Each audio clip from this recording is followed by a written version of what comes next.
I'm thinking we should renovate the East Wing, Daniel announced, swirling his bourbon in the crystal tumbler I'd given him for our 5th anniversary.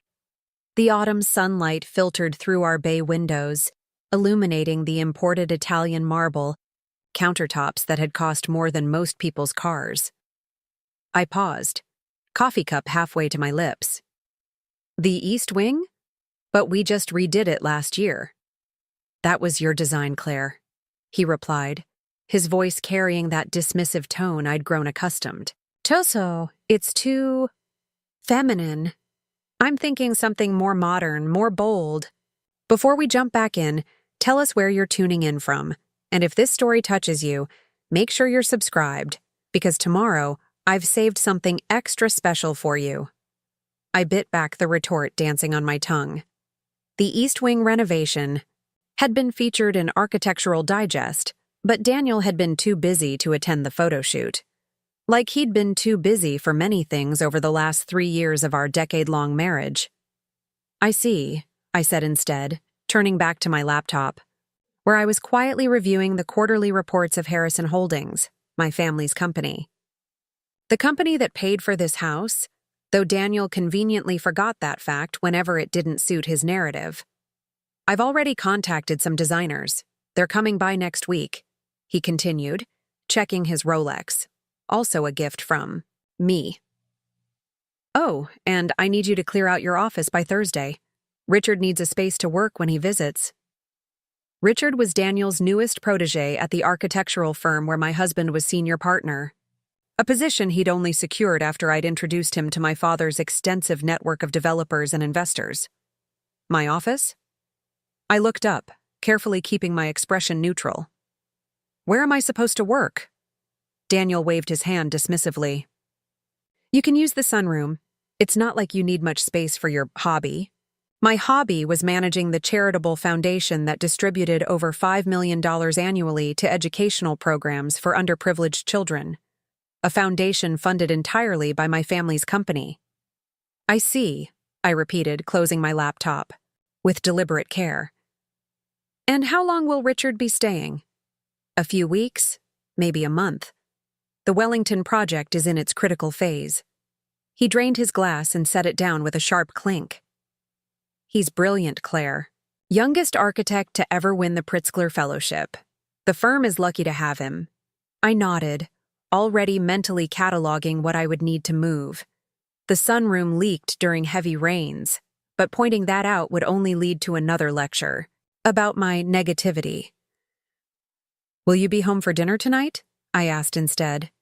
Daniel checked his watch again, frowning. No, late meeting with the Wellington team. Don't wait up. This was our routine. The late meetings had started 2 years ago. Around the same time, the faint scent of unfamiliar perfume had begun clinging to his shirts. I'd stopped asking questions, stopped wondering. Our marriage had become a carefully choreographed dance of avoidance and politeness. Have a good day, then, I said, rising to rinse my coffee cup in the sink.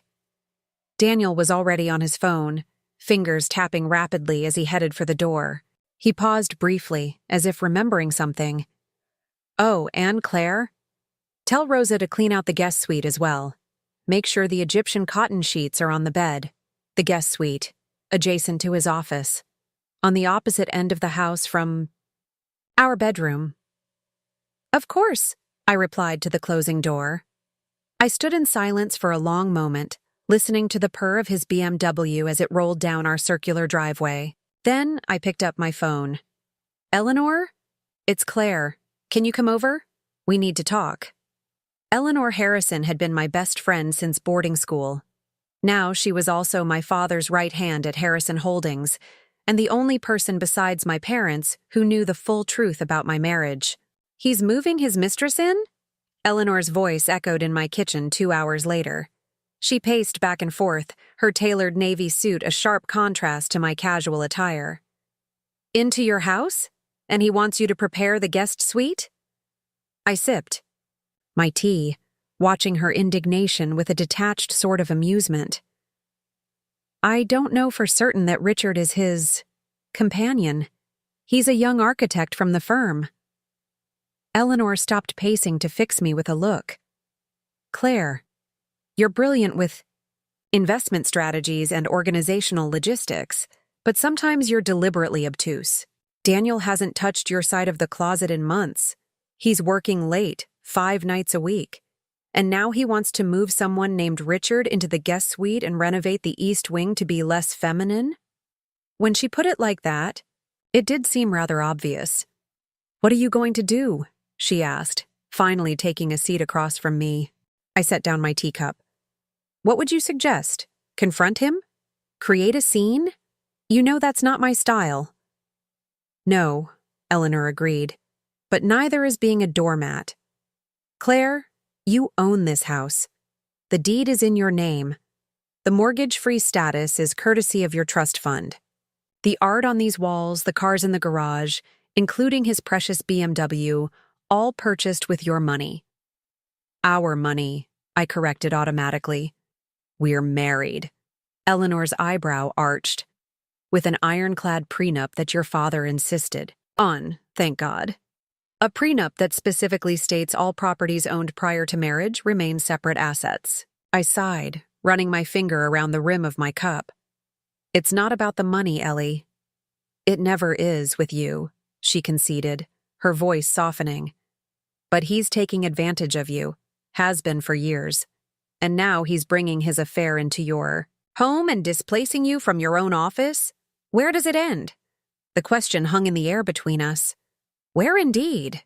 "I need time to think," I said finally. Eleanor reached across the table to squeeze my hand.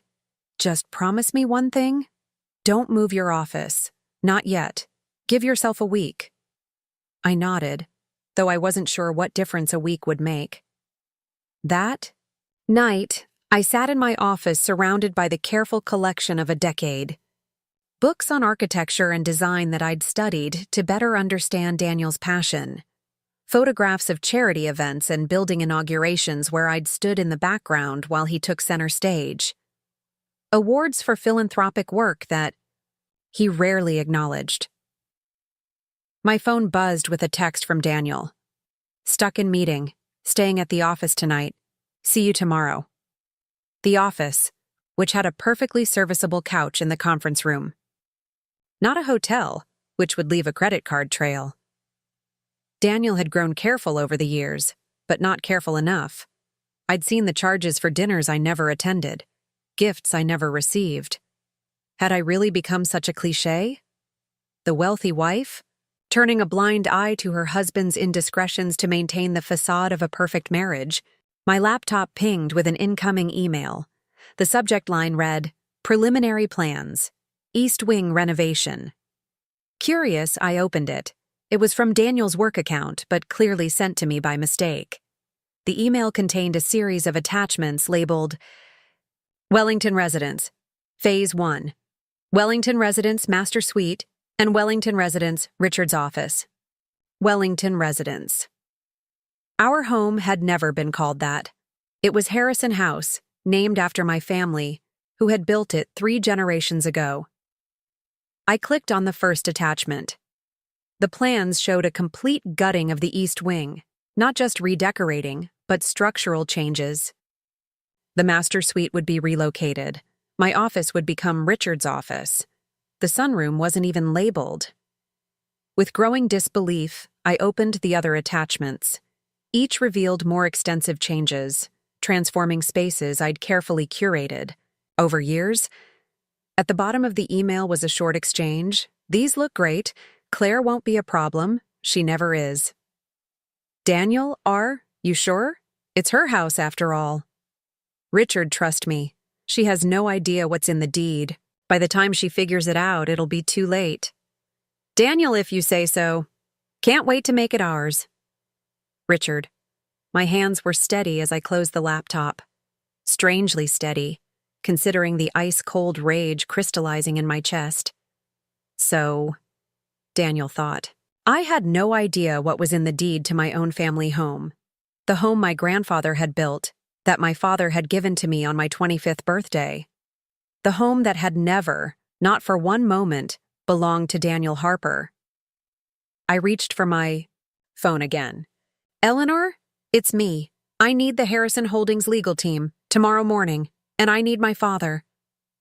William Harrison's private office at Harrison Holdings occupied the entire top floor of the building that bore his name.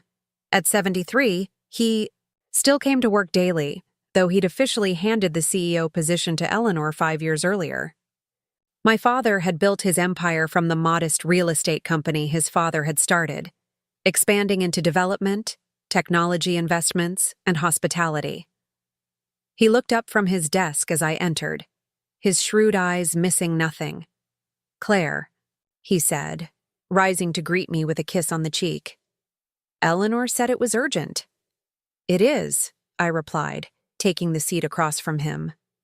Eleanor was already there, along with Jared Mills, the head of Harrison Holdings' legal department. "Before we begin," my father said, settling back in his chair, "I want to know something. Are you finally ready to divorce that parasite you married?" I flinched. My father had never hidden his disapproval of Daniel, though he'd respected my choices, enough to keep it mostly private. "Dad, William," Eleanor cut in smoothly. "Let's hear Claire out first." I nodded gratefully to Eleanor and pulled out my laptop. "I need to show you something."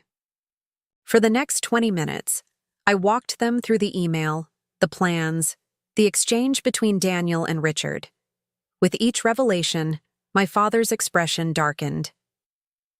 "He plans to renovate your house without consulting you?" he asked, his voice dangerously quiet. "He believes I don't know what's in the deed," I explained. "That somehow he has a claim to Harrison House." Jared Mills adjusted his glasses. "He doesn't. The deed is clear. The property was gifted to you before marriage and protected by your prenuptial agreement. Additionally, all renovations have been paid for through your trust, maintaining the property's status as your separate asset." "Daniel seems to think otherwise," I said. My father leaned forward. "Claire, what exactly do you want to do here?" It was the question I'd been asking myself all night. What did I want? "I want to understand what he's planning," I said slowly. "He's been systematically pushing me out of my own home. First my office, then hinting I should use the sunroom instead. Now these renovation plans that don't even include a space for me." "He's not just having an affair," Eleanor said quietly. "He's trying to take your house." "That's impossible," Jared interjected. "Even if he's somehow contested the deed, which he can't. The prenup is watertight." "Unless," my father said thoughtfully, "he thinks he's found a loophole. Daniel's arrogant, not stupid. He wouldn't try this if he didn't believe he had some angle." I looked at the three of them, my father, my best friend, the lawyer who'd protected our family interests for decades. "I need to know what he's planning," I repeated. "And I need to stop him before he destroys my home." Eleanor exchanged a glance with my father. "We can help with that." My father nodded. "Jared, prepare the legal documents we discussed last year, the ones Claire refused to consider." I frowned. "What documents?"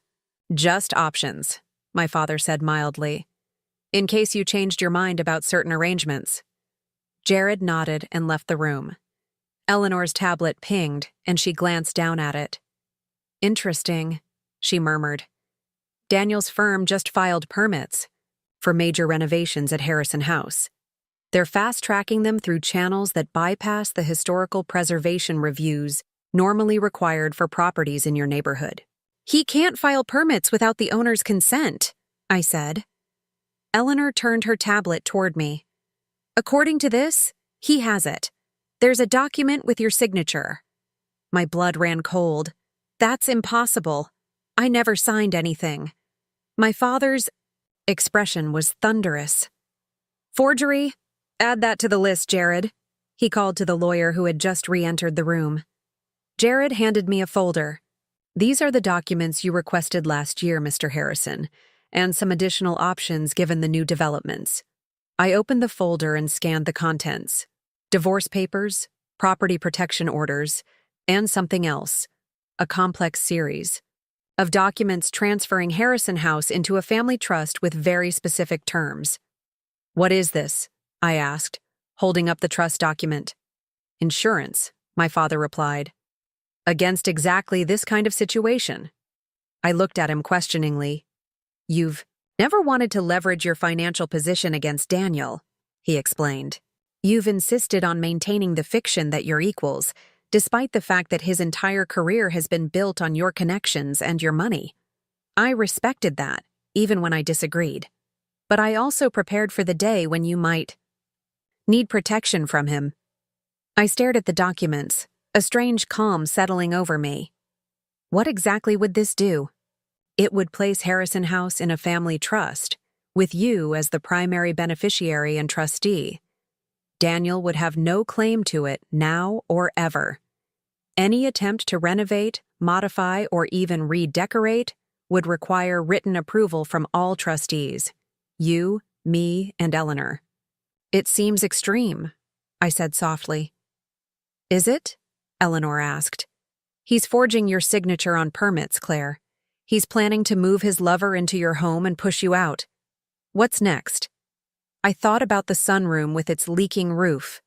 About being relegated to spaces Daniel deemed unimportant. About the systematic erasure of my presence from my own home. "When can this be executed?" I asked. My father's smile was thin.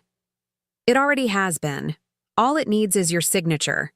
I had it prepared months ago, after Daniel tried to take out a line of credit using the house as collateral." My head snapped. Up. "He did what?" "He was denied, of course," Eleanor said quickly. "The bank contacted us immediately. We handled it quietly." "Why wasn't I told?" I demanded. My father and Eleanor exchanged another look. "You were in Switzerland," my father said, carefully. "At that clinic." The clinic, where I'd spent 6 weeks recovering from what Daniel had characteristically called my latest disappointment, a second miscarriage that had nearly killed me. While I was fighting for my life, my husband had been attempting to leverage my family home for cash. "I see," I said, my voice surprisingly steady. I picked up a pen and signed my name to the trust documents with deliberate care. "What happens now?" "Now," my father said, "we wait and see what Daniel does next. But we'll be ready." The waiting lasted exactly 3 days. I returned home from a foundation meeting to find a fleet of trucks parked in my driveway. Men in coveralls were carrying furniture, my furniture, out of the east wing. I parked my car and walked calmly into the house, ignoring the curious glances from the workers. In the foyer, I found Daniel directing traffic, a tablet in hand. "Claire," he said, clearly surprised to see me. "You're home early." "Evidently," I replied, watching as 2 men struggled to remove the antique desk from my office, my grandmother's desk, passed down through generations of Harrison women. "What's happening here, Daniel?" "The renovation," he said smoothly, though I caught the flicker of unease in his eyes. "I told you about it last week." "You mentioned designers coming by," I corrected. "Not a complete gutting of the East Wing. That's my office they're emptying." Daniel's smile didn't reach his eyes. "We discussed this. You're moving to the sunroom, remember? Richard needs a proper workspace." "Richard," I repeated. "Your protégé from the firm? The one staying in the guest suite." "That's right." Daniel glanced at his watch. "Actually, he should be arriving any minute. Why don't you go freshen up? You look tired." I ignored the barb. "Where is my furniture going?" "Storage, for now, until we decide what works with the new design." I watched as another piece of my heritage was carried past me. "And who is we in this scenario, Daniel?" A sleek black Audi pulled up the driveway, momentarily distracting him.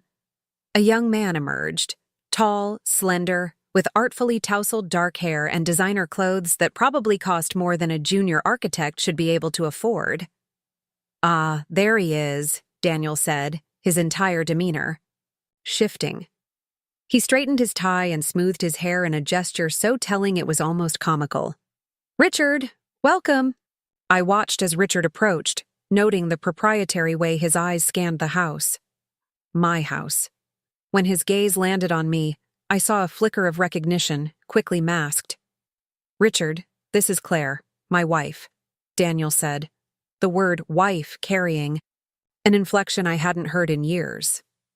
"Claire, this is Richard Wellington, the architectural genius I've been telling you about." Wellington, like the project name on those renovation plans. Not named after a client, but after Daniel's lover. "Pleased to meet you, Mrs. Harper," Richard said, extending his hand. His grip was firm, his smile confident. "Daniel has told me so much about you." "Has he?" I replied, my own smile perfectly pleasant. "How interesting. He's told me almost nothing about you." An awkward silence fell. Daniel cleared his throat. "Richard will be staying with us for a few weeks while we finalize the Wellington project. I've had the guest suite prepared for him." "The Wellington project," I repeated. "The one that's keeping you at the office so late?" Daniel's smile tightened. "Among others, we have several major projects in development." "I see." I turned to Richard. "And do all junior architects receive such personal attention from the senior partners at Harper & Associates?" Richard's confident smile faltered. "Claire," Daniel cut in sharply. "Richard is a special talent. The firm is investing in his development." "I'm sure they are," I murmured. I turned to go, then paused. "Oh, Daniel? Those men are about to take my grandmother's desk to storage. Please have them return it to my office immediately." "Claire, we discussed this. That space is being renovated for my office," I finished firmly. "Which it will remain. If Richard needs a workspace, he can use the conference room at the firm. That's what it's for, isn't it?" Daniel's expression darkened. "We can discuss this later." "There's nothing to discuss," I replied. "That desk stays, and so does my office. Now, if you'll excuse me, I have calls to make." I walked away, feeling their eyes on my back. As I climbed the stairs to our bedroom, soon to be only mine, I pulled out my phone and texted Eleanor. "It's happening. Richard has arrived. Time to implement Phase 1. Her reply came instantly. "Documents filed this morning. Confirmation coming within the hour. Stay strong." In our bedroom, I went to the closet and began methodically removing Daniel's things, placing them neatly in the suitcases he'd used for his last business trip, the trips that had grown more frequent over the past year, coinciding with Richard's arrival at the firm. My phone pinged with another message from Eleanor. Confirmation received. Harrison House Trust officially recorded. Daniel Harper has no legal claim as of 9:42 a.m. today. I sat on the edge of the bed, suitcases packed beside me, and waited for the inevitable confrontation. Through the window, I could see more workers arriving. A man in a hard hat was examining the exterior wall of the east wing, marking measurements on a clipboard. They were moving quickly. Too quickly for standard renovations. It was almost as if they were racing against something or someone. My phone rang.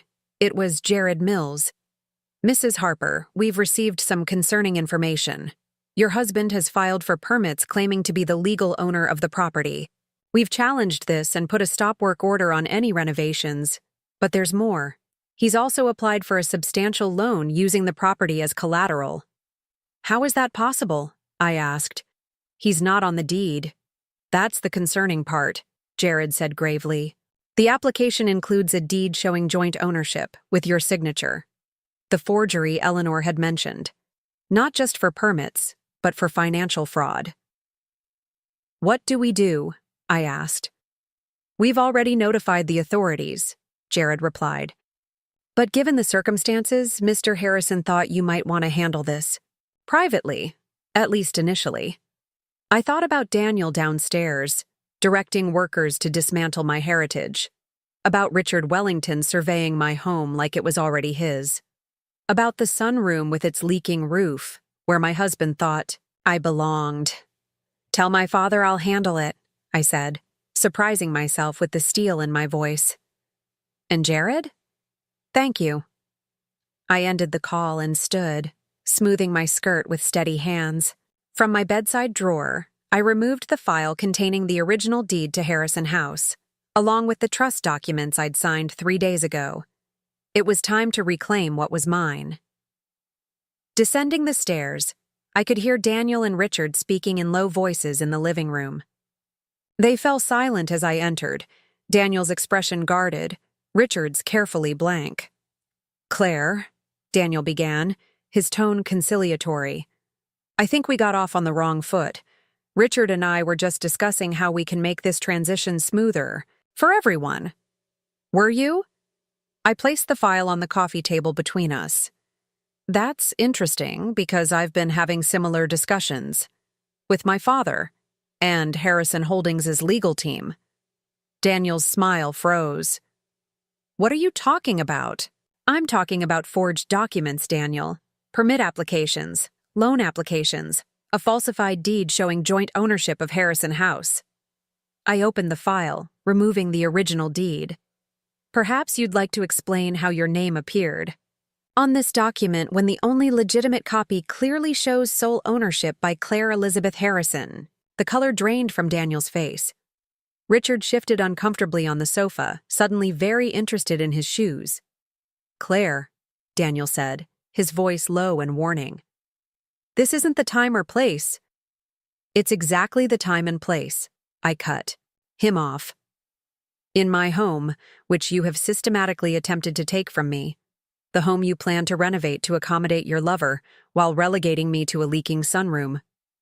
Richard's head snapped up. "Leaking?" "Oh, yes," I said pleasantly. "Terrible draft, too. Practically unusable during winter. But according to the renovation plans you two devised, that's where I belong. Out of sight, while you transform my family home into the Wellington residence." Daniel stood abruptly. "You're being hysterical. Richard is a colleague.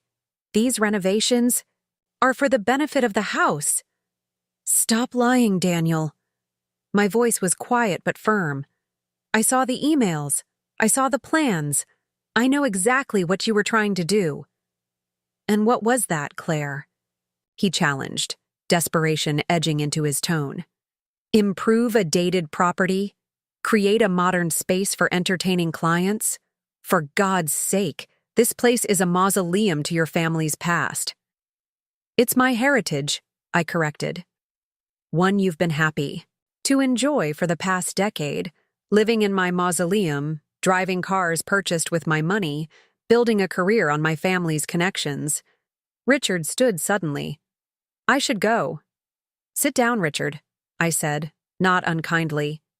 "You're as much a victim of Daniel's manipulations as I am. Did he tell you the house was his? That he had the right to offer you a place here?" Richard looked between us, confusion evident. He said you were having problems. That you were staying with your parents most of the time, and he was rattling around in this big house alone." I laughed softly, a sound devoid of humor. "I haven't stayed with my parents since college. I've been right here, in the home my grandfather built, watching my husband's increasingly transparent affair unfold while he plotted to take what was never his." Daniel's expression turned ugly. "You frigid bitch. You think I don't know what you're worth? What this house is worth? 10 years I've wasted, playing the dutiful husband to a woman who can't even give me children." The slap echoed in the silent room. Daniel's head snapped to the side, his cheek reddening with the imprint of my hand. "Get out," I said, my voice deadly quiet. "Both of you. Now." Richard was already moving, gathering his coat, clearly desperate to escape the imploding situation. Daniel didn't budge. "This is my house, too. I've invested years." "You've invested nothing," I corrected, sliding another document from the file. "This is a copy of the Harrison House Trust, executed 3 days ago. The property is now held in trust, with myself, my father, and Eleanor Harrison as trustees. You have no claim to it, legal or otherwise. You can't do that, Daniel sputtered. We're married. Community property? Prenuptial agreement, I reminded him. The one you signed so eagerly, thinking you were protecting your modest architecture practice from my family's grasping hands.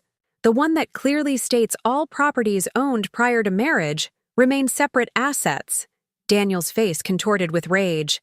I'll contest it. I'll sue you, your father, the whole damn Harrison empire. On what grounds?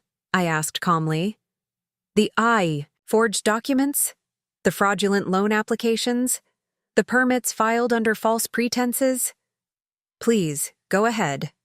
I'm sure the district attorney would be very interested in your explanation. Richard had backed all the way to the door, watching the exchange with growing horror.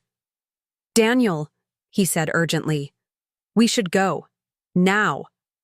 But Daniel wasn't listening. He advanced on me, his face a mask of fury. You think you're so clever. Don't. You? Hiding behind Daddy's lawyers and money. You're nothing without the Harrison name. Nothing.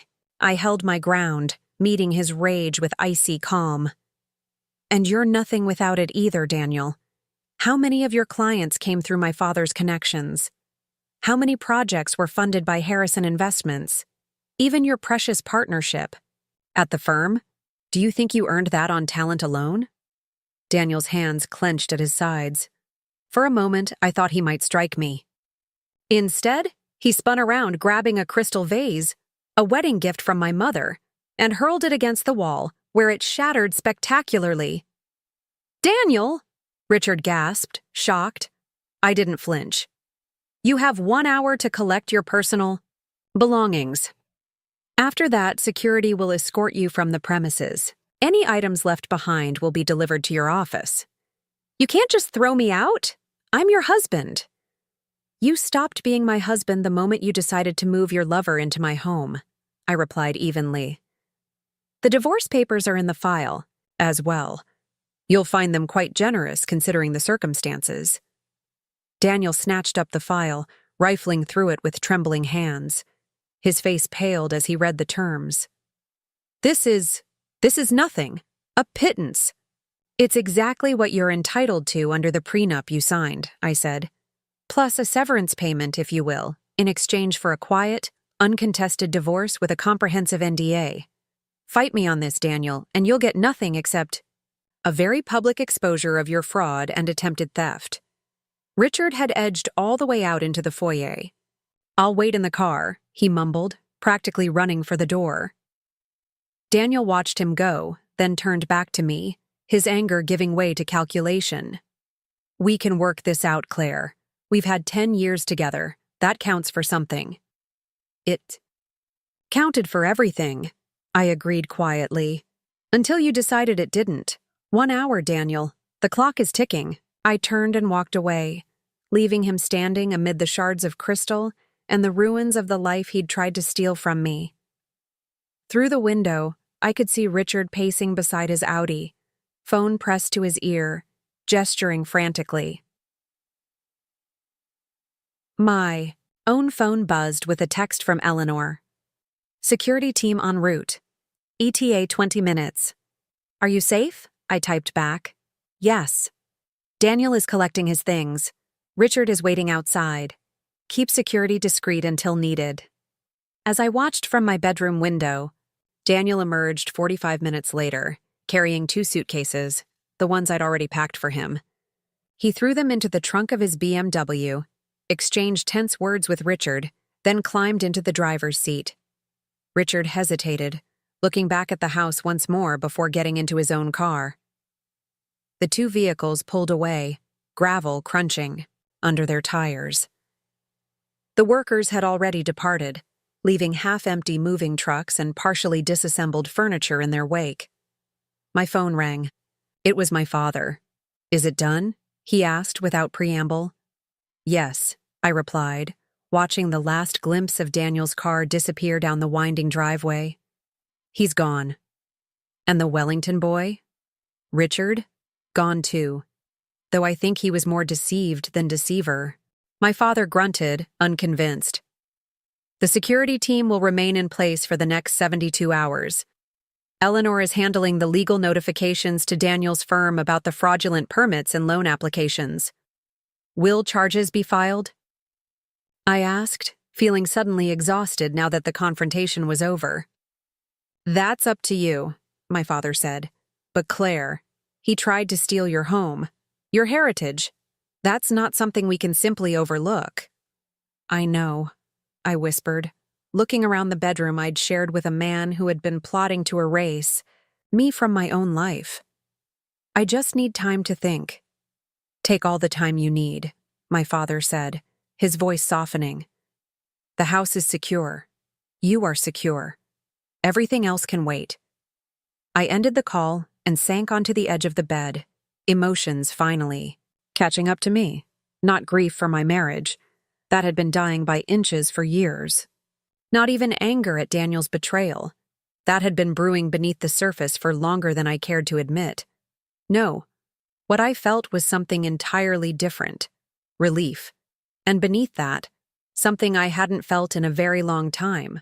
Possibility. I was Claire Elizabeth Harrison, sole owner of Harrison House. And for the first time in 10 years, its future, and mine, belonged entirely to me. Outside, the security team my father had dispatched was taking up discreet positions around the property. Inside, I began the slow process of reclaiming my space, piece by piece, starting with my grandmother's desk, which would be returned to my office where it belonged.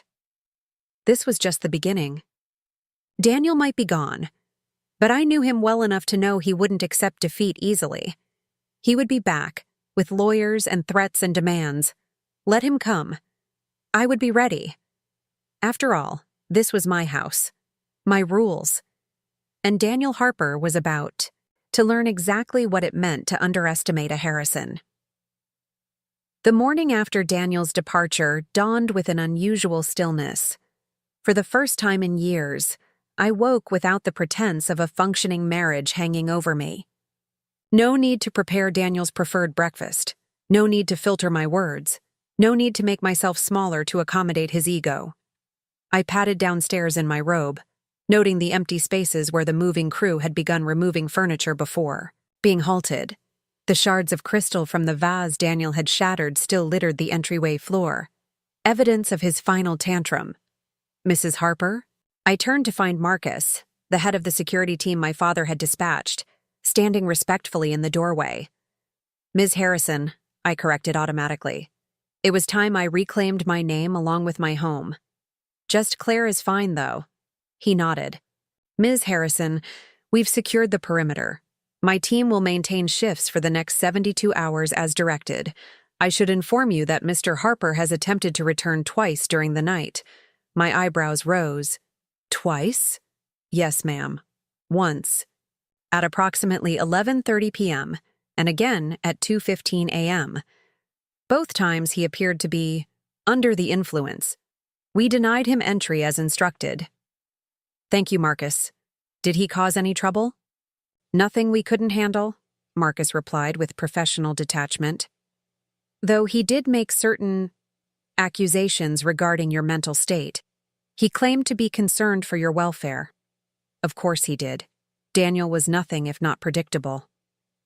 When charm failed, he would resort to painting me as unstable or irrational, a tactic he'd employed increasingly over the years. I'm perfectly well, as you can see, I said with a small smile, though I appreciate the concern. Yes, ma'am. Also, a Ms. Eleanor Harrison called to say she'll be arriving at 9 with the restoration team. She asked if you wanted breakfast. Delivered. I glanced at the ornate grandfather clock in the hallway. It was barely 7. Tell her yes, please, and have someone clean up this glass. I retreated to my office, my rightfully reclaimed office, and settled behind my grandmother's desk.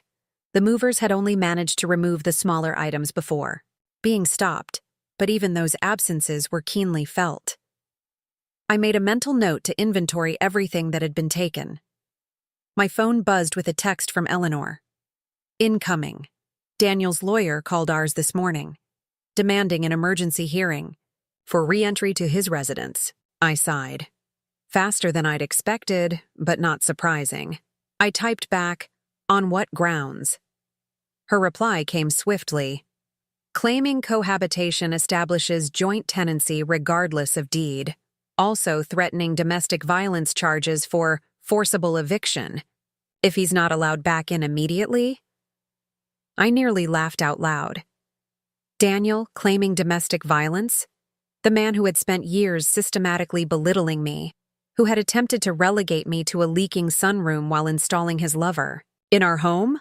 What does Jared say? I asked, referring to our family's attorney. That he's grasping at straws. The trust is ironclad. But Daniel's lawyer is making noise about your mental instability and erratic behavior following your medical troubles last year. The miscarriage. He was using my physical and emotional trauma as a weapon. Something cold and hard crystallized in my chest. Tell Jared to release the emails, I replied. Eleanor's response was immediate. Are you sure? Once we go nuclear, there's no going back. I stared at my phone, considering. The emails between Daniel and Richard discussing the renovation plans, and more damningly, their explicit conversations about pushing me out of my own home, would destroy any credibility Daniel might have. They would also expose Richard's role in the scheme, potentially damaging his budding career. Not yet, I amended. Let's see what their next move is. But prepare the evidence package just in case. At precisely 9 o'clock, Eleanor arrived with what she cheerfully called the restoration team, a small army of interior designers, contractors, and security experts, all discreetly employed by Harrison Holdings. You look better than I expected, she observed, handing me a cappuccino from my favorite cafe as we surveyed the half-dismantled East Wing. I feel better than I expected, I admitted. There's something oddly liberating about finally acknowledging what your marriage has become. Eleanor nodded sagely. Speaking of which, you should know that Daniel has been on quite the smear campaign this morning. He's called 3 board members of your foundation, your doctor, and even attempted to reach your mother in Paris. I nearly choked on my coffee. My mother? What on earth for? Apparently to express grave concerns about your mental health and to suggest that perhaps someone from your family should check on you as you're having another episode. Another episode. As if my grief over losing pregnancies had been some form of mental breakdown, rather than a normal human response to loss. Fortunately, Eleanor continued, your mother immediately called your father, who filled her in. She's cutting her trip short and will be home tomorrow. I hadn't expected that. My mother, Catherine Harrison, was a formidable woman in her own right, an internationally renowned art curator whose exhibitions were planned years in advance. For her to alter her schedule was unprecedented.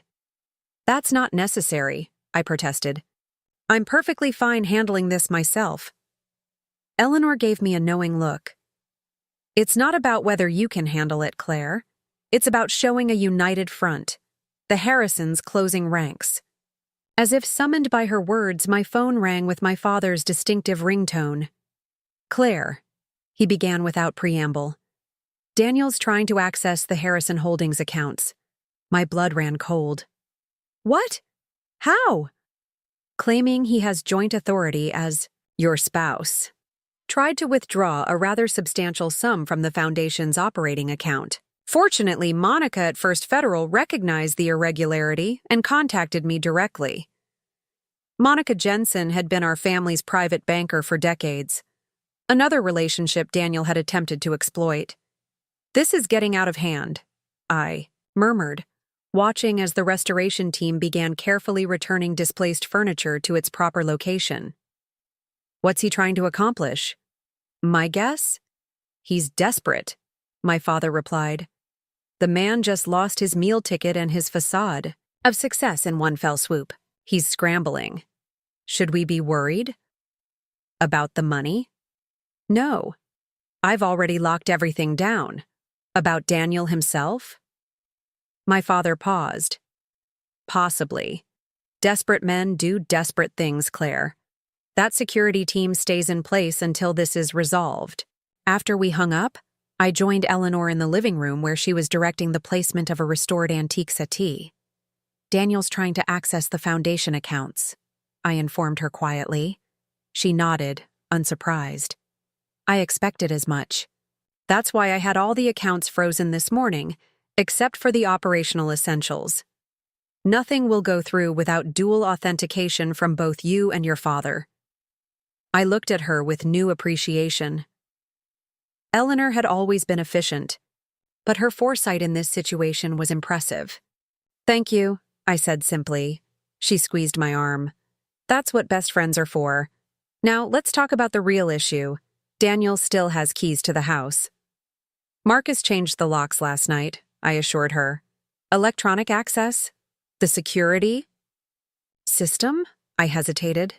I don't know if he has the codes. Eleanor was already tapping on her tablet. We'll have the entire system replaced today. No chances. By noon, the house was humming with activity.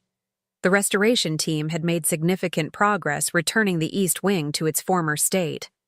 The security system company was installing a state-of-the-art replacement and a discreet forensic accounting.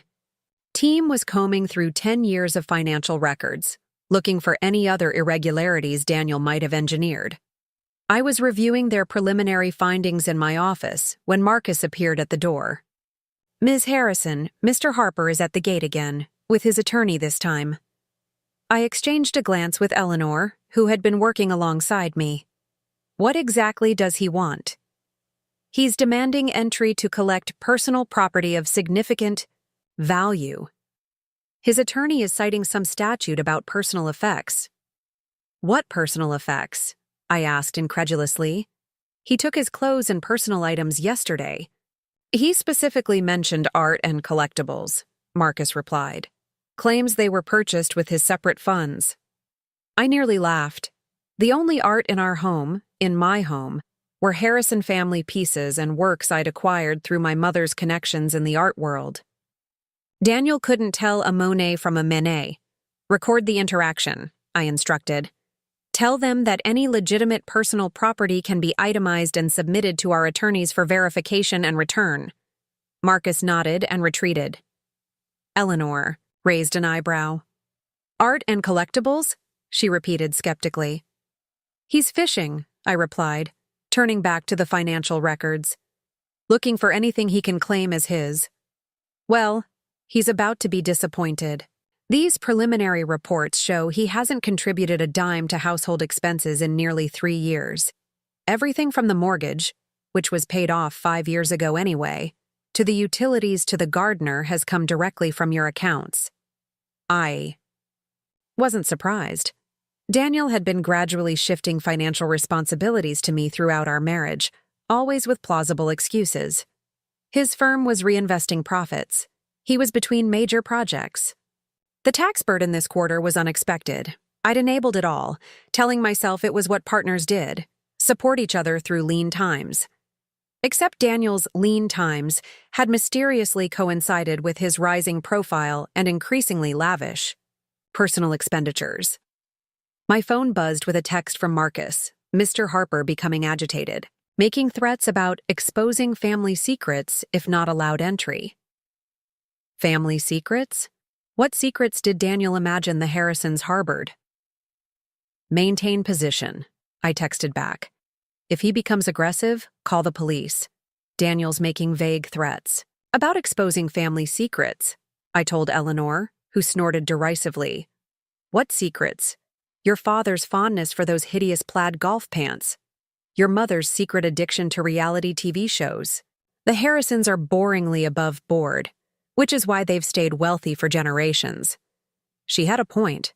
My family had its quirks, but nothing remotely scandalous by modern standards. Another text from Marcus. Mr. Harper and attorney departing. Says, this isn't over. Of course it isn't, I murmured. Eleanor glanced at her watch. The locksmith should be finished by now. Want to do a security walkthrough?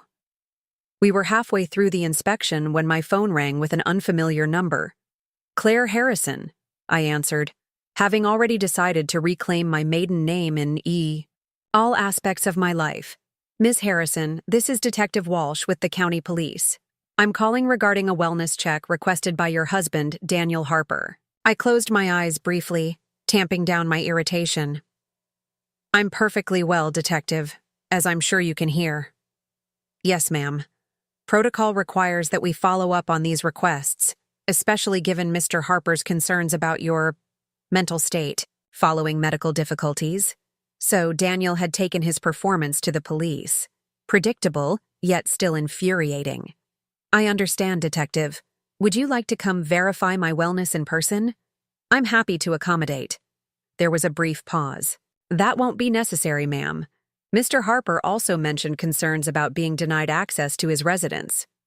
This residence belongs solely to me, I replied calmly. It's been in my family for generations and is currently held in the Harrison Family Trust. Mr. Harper has no legal claim to it, as his attorneys have no doubt discovered by now. As for his personal belongings, he was given ample opportunity to collect them, and arrangements can be made through our respective lawyers for anything he may have forgotten. Another pause. I see.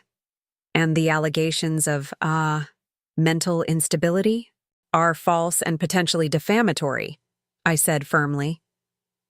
I've recently discovered my husband's infidelity and financial improprieties, Detective. His accusations are clearly retaliatory. I'd be happy to provide documentation from my doctors confirming my sound mental health, though I find the request invasive and inappropriate. That won't be necessary, Ms. Harrison. Thank you for clarifying the situation. After ending the call, I turned to Eleanor with a sigh. Daniel's reported me to the police for a wellness check. He's claiming I'm mentally unstable. Eleanor's expression darkened. That's low, even for him. It's desperate, I corrected. And entirely expected. He's lost control of the narrative, and he's flailing. Still, Eleanor said thoughtfully, we should get ahead of this. If he's willing to involve the police, he might try other avenues. Medical intervention, perhaps. A chill ran through me. You think he'd try to have me committed, or something equally dramatic? I think he's a man who's lost access to a very comfortable lifestyle and substantial resources. There's no telling what he might attempt. Eleanor was already tapping on her tablet. I'm having Dr. Matthews prepare a current psychological evaluation confirming your stable mental health. Better safe than sorry. Dr. Matthews had been the therapist who helped me through the aftermath of my miscarriages. She knew better than anyone how Daniel's behavior had contributed to my stress during that period. By late afternoon, the house was secured with new locks and a cutting-edge security system. The restoration team had made remarkable progress, erasing most signs of Daniel's attempted renovations. My office was fully restored, my grandmother's desk back in its rightful place. I was just settling in to review more financial documents when a notification popped up on my computer screen. Someone was attempting to access my personal email account from an unrecognized device. Eleanor! I called, staring at the screen in disbelief. She hurried in, taking in the situation at a glance. Is that Daniel trying to hack my email? Yes. I watched as the security protocols kicked in, blocking the attempt. How desperate is he? Eleanor's expression was grim. Desperate enough to commit computer crimes, apparently. Let me call our IT security team.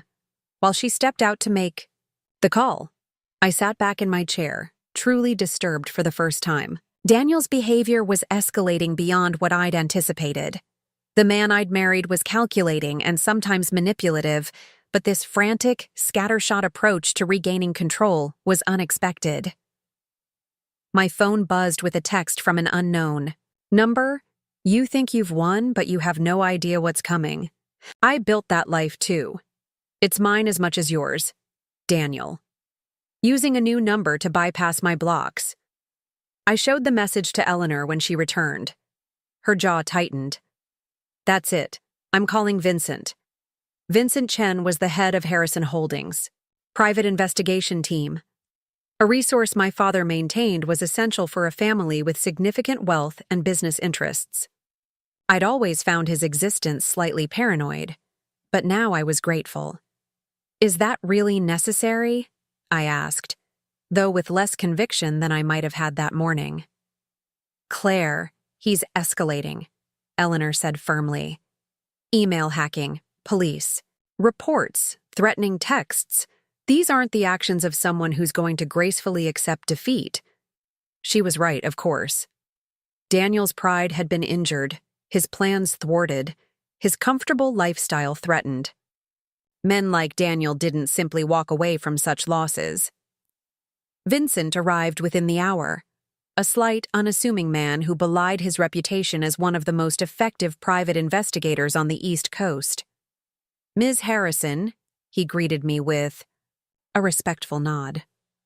"I understand you're experiencing some difficulties with your estranged husband." "That's putting it mildly," Eleanor interjected, showing him the threatening text message.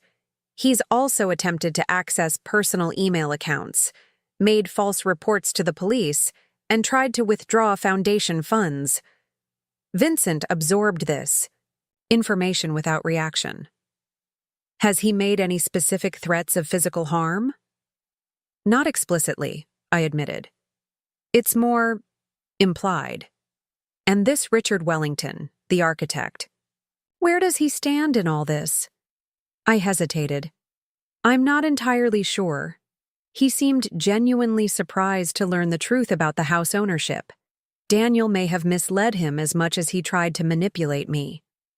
Vincent made a note. "I'd like to establish surveillance on both of them, with your permission. Standard protocol in these situations, documentation of movements, communications, potential escalation indicators." It felt extreme, but the day's events had left me shaken.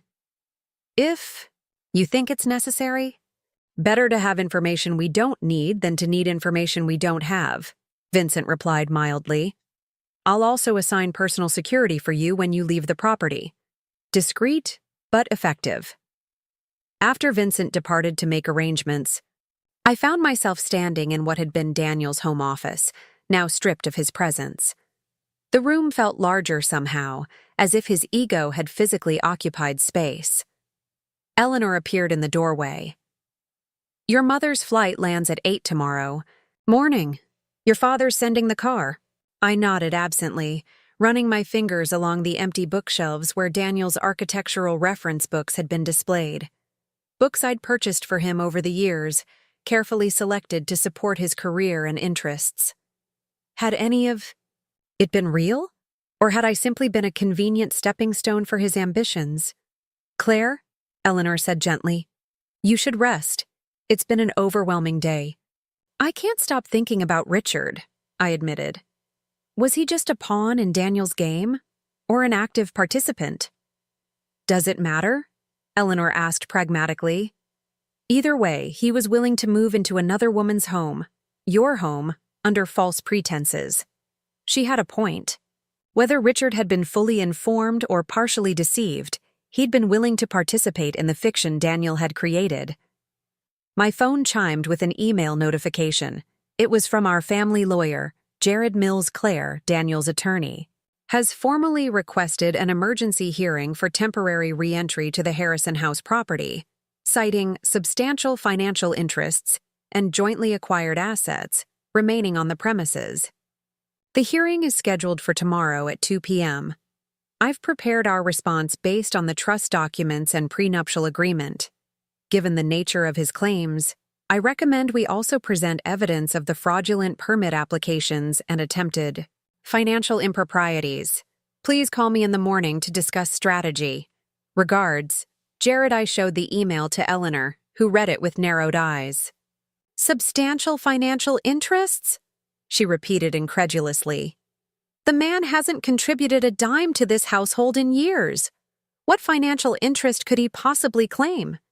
I thought about the art on the walls, the antiques carefully collected. Over generations, the renovations paid for entirely from my trust fund. "He's desperate," I said again, the phrase becoming a refrain. and desperate people make despicable choices. I spent the evening reviewing financial records with the forensic accounting team, discovering patterns that should have been obvious years ago. Small withdrawals from joint accounts that added up to substantial sums.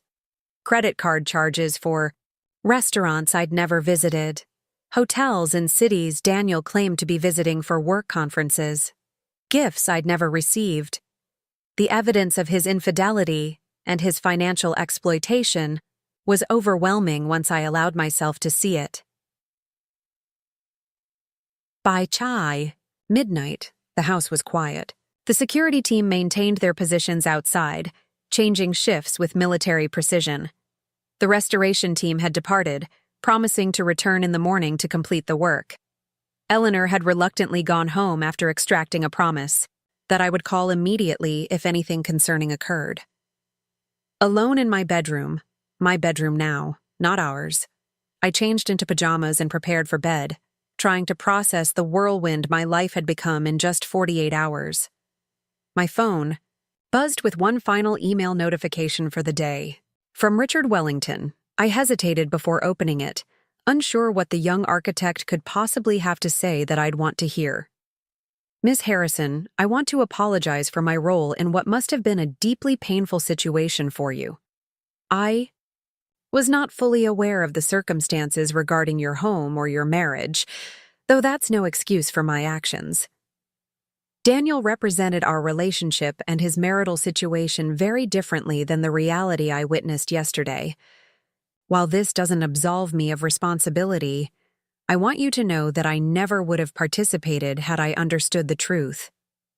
I've severed all personal and professional ties with Daniel, effective immediately, and have tendered my resignation at the firm.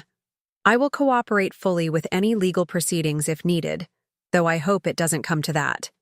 Again, my sincere apologies for any pain I've caused. Richard Wellington. I read the email twice, trying to gauge its sincerity. It seemed genuine, the awkward, formal language of someone deeply embarrassed and attempting to make amends without making excuses. Whether it was true remorse or simply self-preservation in the face of potential professional consequences, I couldn't be sure. But it was something, an acknowledgement of wrongdoing that Daniel would never offer. I didn't reply. There was nothing to say that wouldn't either absolve him too easily or condemn him too harshly. Instead, I forwarded the email to Vincent Chen, adding to the growing documentation of the situation. As I finally lay down to sleep, my phone buzzed one last time. Another text from Daniel's new number. You think this is over because you have Daddy's lawyers and money? Tomorrow everyone will know the truth about Perfect Claire Harrison. Sleep well. I stared at the ceiling, wondering what truth Daniel imagined he possessed. Whatever it was, I would face it tomorrow. With my family behind me, with the law on my side, with the truth, the actual truth, as my shield. Let him come, with his desperate accusations and empty threats. I was Claire Elizabeth Harrison, and I had spent too many years making myself small to accommodate Daniel Harper's ego. Those days were over. Tomorrow would bring its own challenges. The court, hearing, my mother's return, whatever desperate scheme Daniel was concocting in his wounded pride. But tonight, in this house that was finally, indisputably mine alone, I would rest. And tomorrow, I would rise ready to reclaim not just my home, but my identity, my voice, and my future. Whatever Daniel planned to throw at me, I would be ready. Morning arrived with a flurry of activity. I had barely finished my first cup of coffee when the doorbell rang, heralding my mother's arrival a full hour earlier than expected. Catherine Harrison swept into the foyer with the unmistakable presence that had intimidated museum boards and charmed billionaire art collectors for decades. At 68, she remained a striking woman, tall and slim like me, with silver hair cut in a precise bob that framed her elegant features. "Claire," she said, embracing me tightly. "I came as soon as I could." "You didn't need to cut your trip short," I protested, though I was secretly relieved to see her. "I have everything under control." My mother held me at arm's length, her sharp eyes missing nothing. "So I see. You look better than I expected." I laughed softly. "That's exactly what Eleanor said yesterday." "Great minds," my mother replied with a small smile. "Now show me what that weasel tried to do to my family's home." I led her through the house, pointing out where Daniel had begun the renovations and explaining his grand plans to transform Harrison House into the Wellington residence. My mother's expression grew increasingly thunderous. "The audacity," she murmured, trailing her fingers along the antique wainscoting Daniel had marked for removal. "Your grandfather commissioned this from Italian craftsmen in 1952. It's irreplaceable." "Daniel never cared about the history," I admitted. "He called it dated and stuffy, said no one designed homes this way anymore." "No one has the skill or patience anymore," my mother corrected. "That's why these homes are invaluable. Heritage can't be replicated or mass-produced, no matter how talented today's architects think they are." We ended the tour in my office, now fully restored to its former state. My mother settled into one of the visitor chairs while I took my place behind my grandmother's desk. "Your father told me everything," she said, her voice gentle but firm. "The forged documents, the loans, the attempt to push you to the sunroom." I nodded, surprising myself with how clinical I could be about it now. "Daniel saw an opportunity and took it. He's been positioning himself for this for years. I just didn't want to see it." "Don't," my mother said sharply. "Don't take blame for his betrayal. You trusted your husband, as you should have been able to do. His actions are his alone." There was wisdom in her words, though it was still difficult to fully absolve myself of responsibility. I had ignored signs, made excuses, enabled his gradual takeover of my life. "The court hearing is at 2, I said, changing the subject. "Jared thinks Daniel will try to claim he has financial interests in the house despite the prenup." My mother snorted delicately. "On what grounds? The man hasn't contributed meaningfully to anything except his own wardrobe since the day you married him. Jared thinks he'll claim sweat equity, that his design expertise and professional connections enhance the property value." "His design expertise," my mother repeated with disdain. "The man wanted to tear out century-old craftsmanship and replace it with whatever sterile modernist nonsense is currently fashionable. If anything, he's decreased the property's historical value." Before I could respond, my phone rang with Jared's number. "Claire," he began without preamble. "We have a situation. Daniel's attorney has just filed an amended emergency motion. He's now claiming that you're mentally incompetent to manage your own affairs due to profound and untreated depression following reproductive failures." The blood drained from my face. "He's using my miscarriages against me?" My mother's head snapped up, her eyes flashing with rage. "It gets worse," Jared continued grimly. "He's requesting temporary conservatorship over your financial affairs, claiming you've been making erratic and irrational decisions that threaten your estate. He's submitted affidavits from 2 doctors suggesting you require psychiatric evaluation." "What doctors?" I demanded. "I've never been treated for any psychiatric condition." "One is a Dr. Elliot Benson. The other is Dr. Thomas Webb, both psychiatrists." I shook my head, bewildered. "I've never heard of either of them." My mother was already on her tablet, fingers flying across the screen. "Elliot Benson," she murmured. "Specializes in reproductive trauma and grief counseling. Thomas Webb. Primarily geriatric psychiatry and competency evaluations." She looked up, eyes narrowed. "Neither has ever treated you." "How could they possibly submit affidavits about my mental state?" I asked, struggling to make sense of this latest attack. "They've phrased them carefully," Jared explained. "Based on case presentation and symptomatology as described by the spouse. Essentially, Daniel has described your supposed symptoms to these doctors, who have then provided hypothetical assessments. That can't be legal, I said. It's certainly unethical, Jared agreed. But in emergency conservatorship hearings, courts sometimes accept preliminary assessments pending full evaluation. Daniel's trying to buy time and gain temporary control. My mother was incandescent with rage. This is beyond despicable even for him. Using Claire's reproductive trauma as a weapon? It gets us in front of a judge today, Jared said pragmatically, which means we can present our evidence of Daniel's forgery and financial improprieties immediately, rather than waiting for a later hearing date. What do we need to do? I asked, forcing myself to focus on solutions rather than the burning betrayal of Daniel using my most painful experiences against me. Dr. Matthews needs to appear in person, Jared replied. Her testimony as your actual treating therapist will carry significant weight. We also need medical records from your gynecologist confirming that your physical recovery was complete and uncomplicated. My mother was already making calls, her voice crisp and authoritative as she arranged for the necessary documentation to be expedited. Claire, Jared continued, his voice gentler, I need to ask you directly. Is there anything in your medical history that Daniel could potentially distort? Any medication, any therapy, any moments of understandable emotional distress that he might twist into something more sinister? I thought carefully. After the second miscarriage, I was prescribed a mild anti-anxiety medication for a few weeks, and I saw Dr. Matthews weekly for several months. But I was never hospitalized for psychiatric reasons, never diagnosed with clinical depression, never considered self-harm. Good. And have you been taking any medication recently? Anything that might show up in a drug test if one were ordered? No, nothing, I assured him.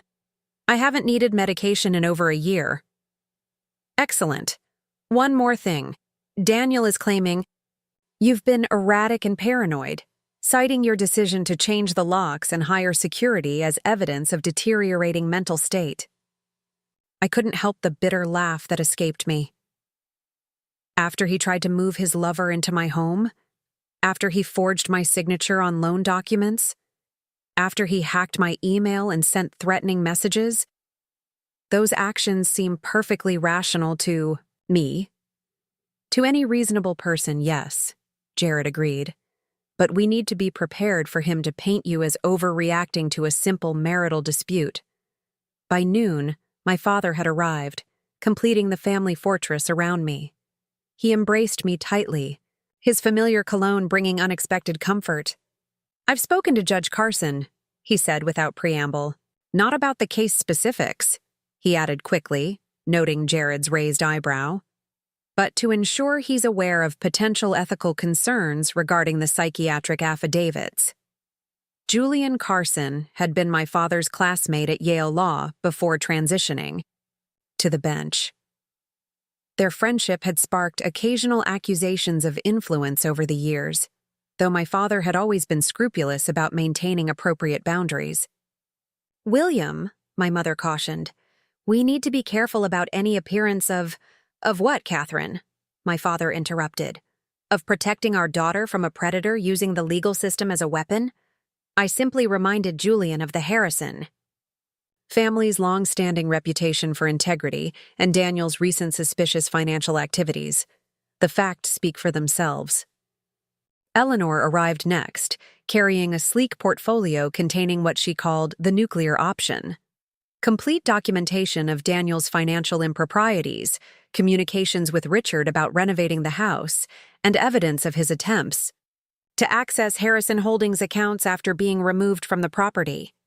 We shouldn't need all of this, Jared cautioned as we reviewed the materials. The conservatorship request is so obviously retaliatory that the judge should dismiss it outright once Dr. Matthews testifies. Better to have it and not need it, Eleanor replied, echoing Vincent Chen's philosophy from the previous day. As we prepared to leave for the courthouse, Vincent himself called with an update that left me momentarily speechless. Daniel spent the night at the Madison Hotel with a woman who was not Richard Wellington, he reported. We have documentation. I put the call on speaker so the others could hear. Not Richard? Who then? Her name is Sophia Verlaine. She's a paralegal at Daniel's law firm's office. Based on our preliminary research, they've been meeting regularly for approximately 4 months. I exchanged incredulous looks with my mother and Eleanor. So Richard wasn't his only companion? Apparently not, Vincent confirmed. We're still gathering information, but it appears Mr. Harper has been quite busy socially while claiming to work late. After ending the call, I sat heavily in my chair. He had multiple affairs going simultaneously, and still had the audacity to try to move one of his lovers into my home. My father's expression was grim. The man has no shame. But this might actually help us today. It further undermines his credibility. The drive to the courthouse was tense. Our small convoy of black town cars drawing curious glances as we pulled up to the entrance. News of the emergency hearing had apparently leaked. Several journalists were gathered on the courthouse steps, though they seemed uncertain who they were looking for. That changed the moment my mother stepped out of the lead car. Catherine Harrison was instantly recognizable from years of society photographs and arts coverage. A ripple of excitement went through the small crowd as cameras began clicking. "Mrs. Harrison! Over here! Catherine, is it true your daughter's marriage is ending?"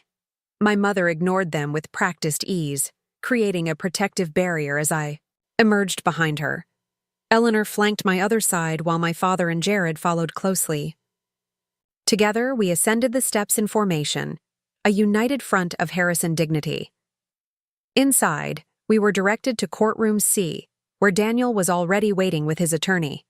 A sharply dressed man I recognized as Maxwell Thornton, known for handling high-profile divorces for wealthy clients.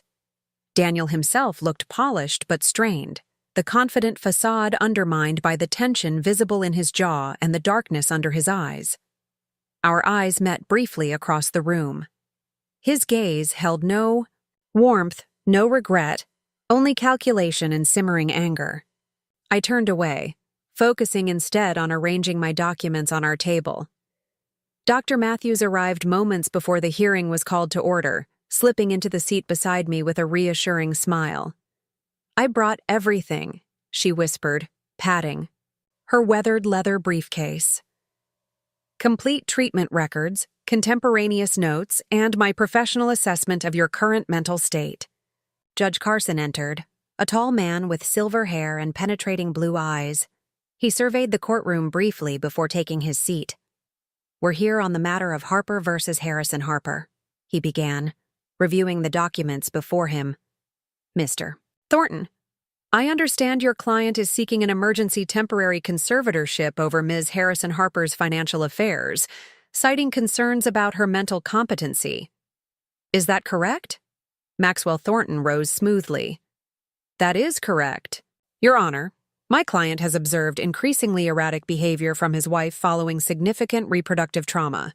He's deeply concerned for her well-being and the protection of their marital assets." "Marital assets," Judge Carson repeated, peering over his reading glasses. "I see from these documents that the property in question, Harrison House, is owned solely by Ms. Harrison Harper and has been in her family for generations. Is that disputed?" "Your Honor, while the deed may be in Ms. Harrison Harper's name, my client has contributed substantially to the property's upkeep and value through his professional expertise as an architect.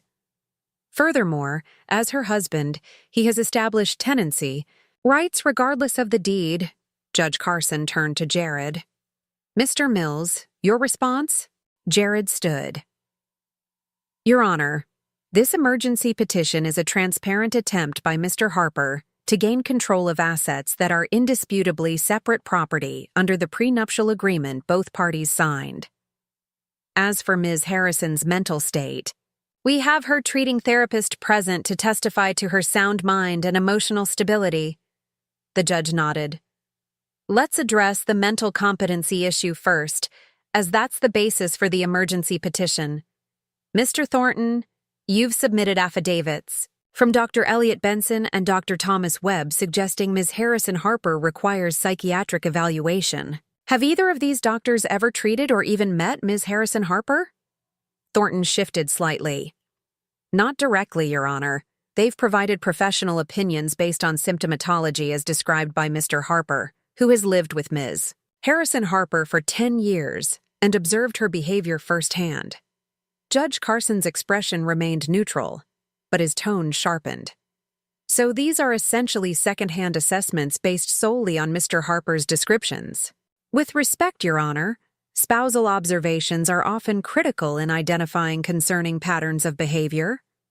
Mr. Harper has witnessed Ms. Harrison Harper's decline following her second miscarriage, including periods of withdrawal, emotional volatility, and most recently, paranoid behavior, changing locks, hiring security guards, and making unfounded accusations. I felt my cheeks burn at having my private pain dissected so clinically, but I kept my expression composed. Dr. Matthews reached under the table to squeeze my hand briefly in support. Judge Carson turned to our table. Mr. Mills, does Ms. Harrison Harper have a treating mental health professional who can address these concerns directly? Yes, Your Honor. Dr. Elizabeth Matthews has been Ms. Harrison Harper's therapist for the past 2 years. She's prepared to testify regarding Ms. Harrison Harper's mental state. The judge nodded. Dr. Matthews, please approach and be sworn in. What followed was 20 minutes of the most professionally devastating testimony I could have imagined Daniel enduring. Dr. Matthews, with her 30 years of clinical experience and unimpeachable credentials, systematically dismantled every claim about my mental state. Ms. Harrison has demonstrated remarkable resilience throughout extremely difficult circumstances, she testified.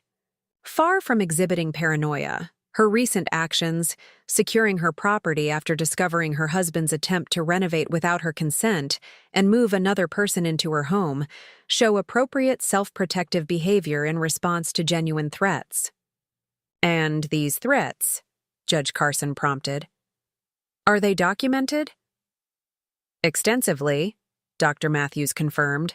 Ms. Harrison has provided me with emails between her husband and his associate discussing plans to redesign her family home without her. Knowledge, forged permit applications, and attempts to access her financial accounts after being removed from the property. Daniel's face had grown increasingly flushed as Dr. Matthews spoke. I could see his fists clenched beneath the table, his lawyer leaning over occasionally to whisper urgently in his ear. Your Honor, Thornton interjected, these alleged threats are simply a husband's attempts to improve a shared residence and access shared resources. Ms. Harrison Harper's interpretation of these actions as threatening further demonstrates her compromised judgment. Judge Carson leveled a measured look at Thornton. Counsel, are you suggesting that applying for construction permits using a forged signature is a normal marital behavior? We dispute the characterization of any signature as forged, Your Honor. Mr. Harper had implied consent as Ms. Harrison Harper's spouse to manage household improvements. I couldn't contain my incredulous scoff, earning a sharp look from Jared. Judge Carson, however, seemed to share my sentiment. Implied consent to forged signatures on official documents? He asked skeptically. That's a novel legal theory, Mr. Thornton. The hearing continued with Thornton attempting to paint Daniel as a concerned husband, while Jared methodically presented evidence of his actual behavior. The forgeries, the unauthorized loan applications, the attempt to transfer my family home into joint ownership without my knowledge or consent. When Jared presented the email exchange between Daniel and Richard discussing plans to renovate Harrison House with no consideration for my wishes or presence, the courtroom grew palpably tense. Claire. Won't be a problem. She never is. Jared read aloud from the email. Trust me, she has no idea what's in the deed. By the time she figures it out, it'll be too late. Daniel shifted uncomfortably in his seat, avoiding eye contact with the judge. His attorney appeared increasingly strained, shuffling papers and whispering urgently to his client. Your Honor, Thornton tried again. These emails are being taken out of context. Mr. Harper was simply trying to shield his wife from the stress of renovation planning given her fragile emotional state. Mr. Thornton, Judge Carson interrupted, his patience visibly waning. I've heard enough about Ms. Harrison Harper's supposedly fragile emotional state. Dr. Matthews has testified convincingly to her client's sound mind and appropriate responses to what appears to be a significant breach of trust.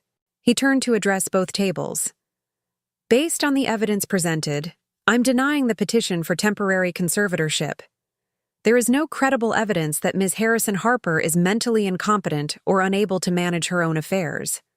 Furthermore, I'm granting a temporary restraining order preventing Mr. Harper from entering Harrison House or attempting to access Ms. Harrison Harper's financial accounts pending full divorce proceedings. Daniel surged to his feet. This is absurd. That's my home too. Mr. Harper, Judge Carson warned, control yourself or I'll have you removed. Daniel subsided, but the rage in his eyes was unmistakable. Thornton placed a restraining hand on his arm, murmuring urgently in his ear. Your Honor, Jared said, rising.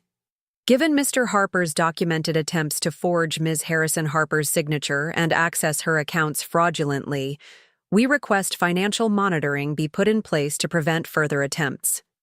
So ordered, Judge Carson agreed. Mr. Harper is prohibited from representing himself as Ms. Harrison Harper's agent in any financial or legal capacity. Additionally, given the serious nature of the forgery allegations, I'm referring this matter to the district attorney's office for review. Daniel's face went ashen. Criminal charges? For trying to renovate my own home? For forgery, Mr. Harper, the judge corrected firmly. And potentially fraud, depending on what the DA's investigation reveals. As Judge Carson delivered his final ruling, I felt a strange mixture of vindication and sorrow. This public dismantling of Daniel's character and credibility should have felt triumphant, but instead, it simply underscored the profound betrayal of the past decade. Outside the courtroom, reporters had multiplied, word having spread about the high-profile case unfolding. Eleanor efficiently organized our exit strategy, creating a human barrier around me as we moved toward the private exit where our cars waited. Daniel and his attorney emerged shortly after us, immediately swarmed by journalists. I paused, watching, from a distance as he struggled to maintain his composure under the barrage of questions. Mr. Harper, is it true you tried to move your boyfriend into your wife's family home? Are you facing criminal charges for forgery? Did you really try to have your wife declared mentally incompetent after she caught you cheating? Daniel's carefully cultivated public image was crumbling before my eyes. The polished, successful architect, the charming society husband, replaced by a desperate man caught in his own web of lies. As if sensing my gaze, he looked up, our eyes meeting across the courthouse lobby. For a brief moment, I glimpsed something like realization in his expression, an understanding of exactly how thoroughly he had destroyed everything we might have been. Then, his attorney pulled him away, hustling him toward a side exit to escape the media frenzy. Claire, my father said gently, touching my elbow, let's go home. Home. Harrison House. My house, secured once more against Daniel's machinations. As our car pulled away from the courthouse, my phone buzzed with a text message from an unknown number, not Daniel's this time, but Richard's. I saw the news. I'm so sorry. For whatever it's worth, he lied to me too. If there's anything I can do to help make this right, please let me know. I showed the message to Eleanor, who raised an eyebrow. Interesting. He seems genuinely remorseful. Or genuinely concerned about his professional reputation, I countered, though without much conviction. Richard had seemed truly shocked by Daniel's deception. Perhaps both, my mother suggested from the front seat. People are rarely one-dimensional in their motivations. My father was less philosophical. The young man participated in an attempt to defraud you, knowingly or not. I wouldn't be too quick to absolve him. I stared out the window, watching the familiar landmarks of the city pass by as we headed back to Harrison House. The morning's anxiety had given way to exhaustion, the adrenaline of the hearing finally fading. "What happens now?" I asked, addressing the question to everyone and no one. Jared, riding in our car, answered practically. "Now we proceed with the divorce. Today's hearing was just the beginning. There will be financial disclosures, possibly depositions, settlement negotiations, or trial if necessary." "And the potential criminal charges?" my mother inquired. "That's up to the DA's office," Jared replied. "The judge's referral gives them a starting point, but they'll conduct their own investigation. Forgery of official documents is a serious offense, particularly when done for financial gain. Will I need to testify?" The thought of reliving this humiliation in a criminal court was almost too much to contemplate. "Possibly," Jared admitted, "though there may be enough documentary evidence to proceed without extensive testimony." My father's phone rang, interrupting the conversation.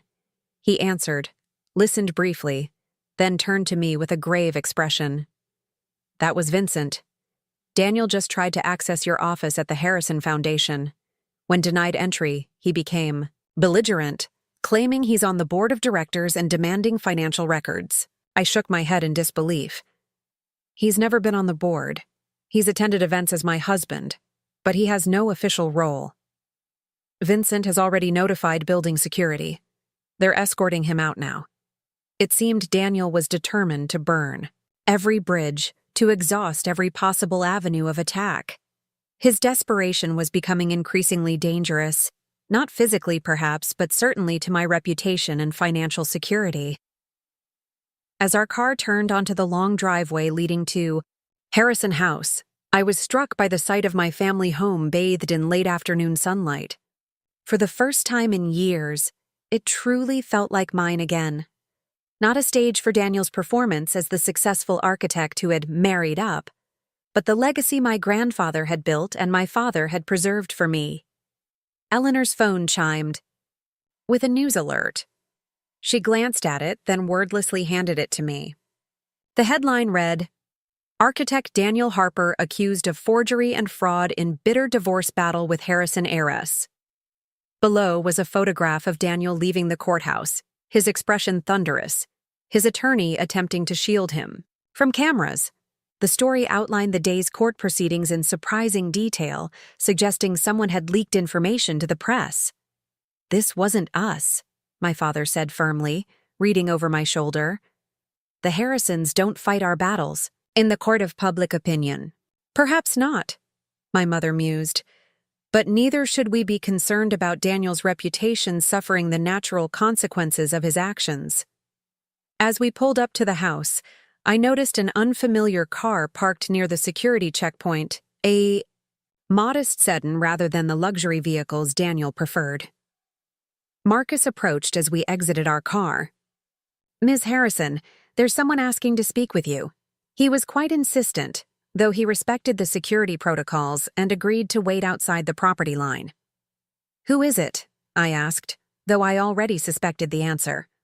"A Mr. Richard Wellington. He says it's important."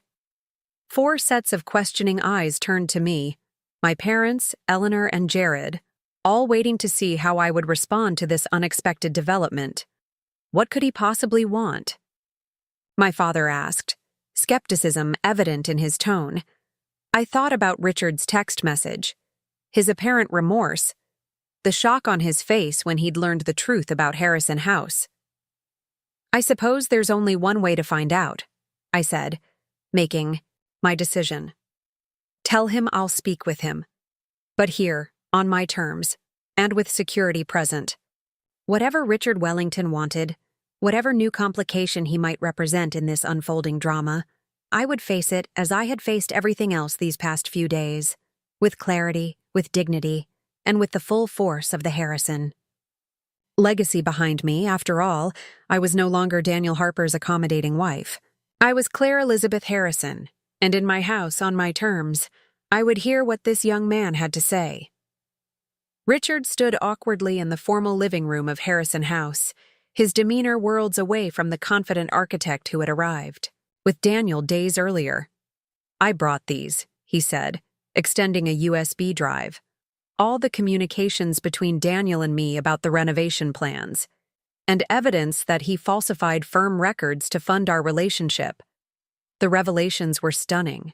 Daniel had been embezzling from his own architecture firm, misappropriating client funds, manipulating project budgets, all to maintain his facade of success and support his multiple affairs. Richard had discovered the discrepancies while working on the Wellington project. "Why help me?" I asked. "Because I was used to," he replied simply. "Daniel promised me partnership, professional recognition, and yes, a relationship. All built on lies. The evidence Richard provided led to criminal charges against Daniel for fraud, embezzlement, and forgery. His firm dissolved under the scandal. Meanwhile, I rebuilt my life, reclaiming not just my home but my voice and purpose.